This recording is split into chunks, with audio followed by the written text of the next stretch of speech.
Ah, ahem. Excuse me, the teacher asked us to leave now. Because of the lack of response, I courageously tried poking her jacket. It was then that the scary girl finally raised her head with a frown. The four of us finally followed the teacher out into the hall. Damn. If we continue on to the entrance ceremony like this, things will play out in the same way. We couldn't keep going on like this. I couldn't have my head explode, nor could I run again to the point of fainting. I needed to make some sort of change, but what was I supposed to do? Of course, my first thought was that I should first avoid the entrance ceremony. But how? The teacher was also heading to the entrance ceremony. Since our destinations were technically the same, it would be weird for me to slip out in a different direction.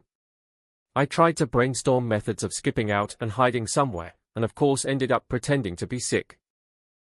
Excuse me. Teacher? Yes? She had to turn around to face me, as she was heading down the stairs first. I've always had anemia since I was little. If I stand for a long time or stay in the sun too long, I often faint, so. Is that so?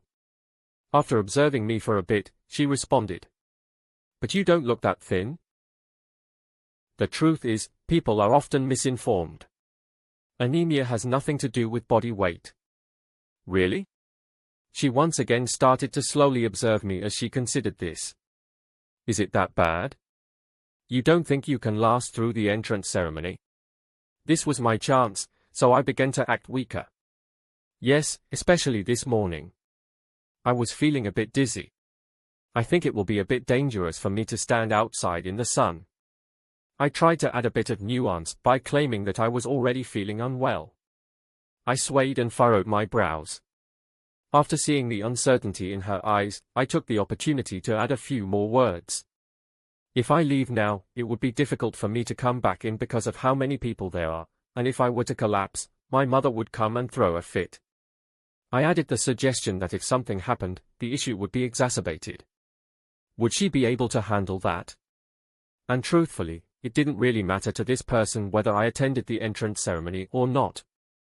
It was just that she discovered us on her way to the entrance ceremony. She didn't particularly feel the need to make sure that we actually attended. The teacher once more observed me from head to toe before nodding and making a decision.